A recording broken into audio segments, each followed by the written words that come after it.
I can see everyone's cheating rate above their head. Once it hits 100%, it changes into their number of affairs. So I was always careful and extremely picky. Finally, I married a beautiful, caring woman.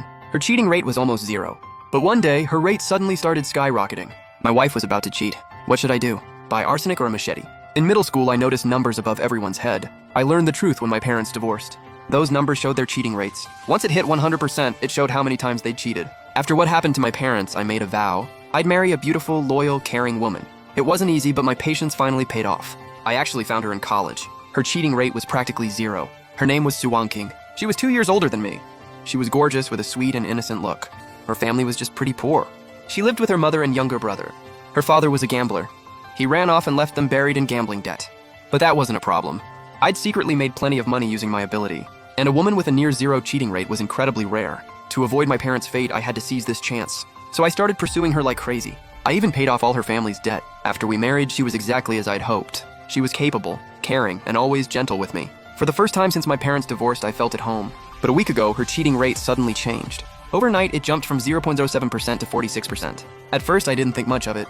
Seeing attractive people online could affect the number. But soon, something felt seriously wrong. The number above her head kept rising every day. In 5 days, it climbed from 46% to 83%. Just 17% more, and she'd cheat. I couldn't sit still anymore. I remembered her sneaking off to make calls at night. She texted constantly, claiming it was her best friend. She acted calm, but I could see her panic. Her cheating rate had once been almost zero. I'd assumed she was just discussing private stuff with a friend. Now she was probably chatting with another man. I worked my way up to CFO by age 25. My future couldn't have looked brighter. I owned a car and a house. I even paid to renovate her family's entire house. I treated her better than anyone could. I couldn't understand what kind of guy it was. How could he make her want to betray our marriage? After thinking it over, I decided to keep watching. She was still my wife, and I loved her deeply. As long as it stayed below 100%, I'd give her another chance. That Friday, I came home from work. Wangking kept blushing and frowning, unable to sit still. Her usual calm, gentle demeanor was completely gone. When I walked in, she looked guilty as hell. Her face was full of worry. I looked up. Her rate had jumped from 83% to 96%. The number was glowing bright red. I stayed calm, but inside, my heart turned cold. She was only one opportunity away from cheating. She and that man were ready to explode. At dinner, Wangking quietly picked at her food. Her mind clearly wasn't on the meal. Honey, I just got home and you're already freaking out. You look like a mouse cornered by a cat. Did you do something behind my back? Her entire body jerked when she heard that. She nearly dropped her bowl. She was obviously terrified. That other man was clearly on her mind. She definitely had a guilty conscience. Still, she stammered and forced herself to stay calm. Of course not, honey. You've gone too far joking about something like that.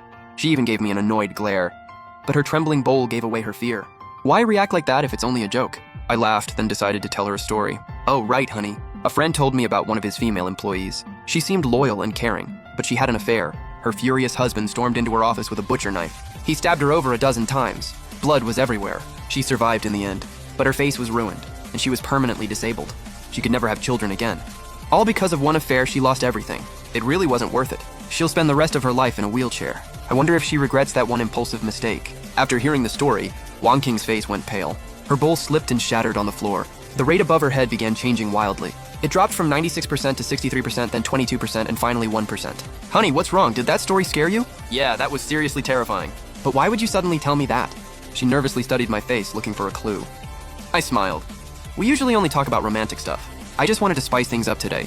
Are you overthinking it? No, it just caught me off guard. Wangking quickly finished eating and went to the bedroom. I picked up a vegetable and let out a cold laugh. I told that story specifically to warn her. It was her final warning. After all, I still loved her deeply. If our marriage could be saved, I had to try. But if she refused to stop, she couldn't blame me. At least I'd done everything I could.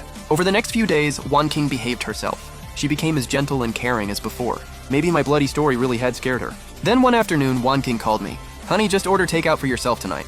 I'm going to visit my mom. Did something happen? Should I come with you? No, she's fine. I just want to check on her. Besides, you have work. You don't need to come. After thinking about it, I really was busy at work. I couldn't leave right then. So I decided to pick her up after work. Once I clocked out, I drove straight to her mom's house. 2 hours later, I arrived. Why are you here? I was already used to my mother-in-law's attitude. It annoyed me, but I kept my temper. Wangking rushed over here, so I thought something happened. I came to see if you needed help. Where is Wangking? Didn't she come here? She already went home. I only twisted my ankle. It's nothing serious. But you came empty-handed without even bringing me a gift. What kind of son-in-law does that? My ankle's injured. Send me 20 grand for supplements. She pulled out her phone and opened her payment code. Then she demanded I transfer the money. That seriously pissed me off. Every time I visited, she invented another reason for money. From 1,000 to tens of thousands. Supporting your elders is fine and I could afford it. But the way she demanded it felt like robbery. I treated her too well, and now she felt entitled. She thought marrying her daughter meant she controlled me. The angrier I got, the more helpless I felt. If I refused, she might not even let me leave. She'd only make things awkward and waste my time. She grinned and didn't even look at me. She walked inside and shut the door. She moved perfectly fine, with no sign of an injured ankle. Seeing that, my expression turned cold. She clearly hadn't twisted her ankle. What were she and her daughter hiding? Confused, I drove back home. By the time I arrived, it was after 11. Wanking was sleeping soundly in bed. She wore a sweet smile, but looked completely exhausted. I looked above her head and my eyes widened. The percentage was gone, replaced by a solid number, 4. It no longer showed her cheating rate, but her affair count. 4 times in one night, impressive. So Wanking. You betrayed me, so don't blame me for what happens next. After that, I went to work like nothing had happened. At home, I still acted romantic and loving. She also acted completely calm around me. She showed absolutely no guilt. But deep down, she was already getting restless. Beside the glowing red 4, a new 99% appeared. That meant she was planning to cheat again. And it would probably happen tonight.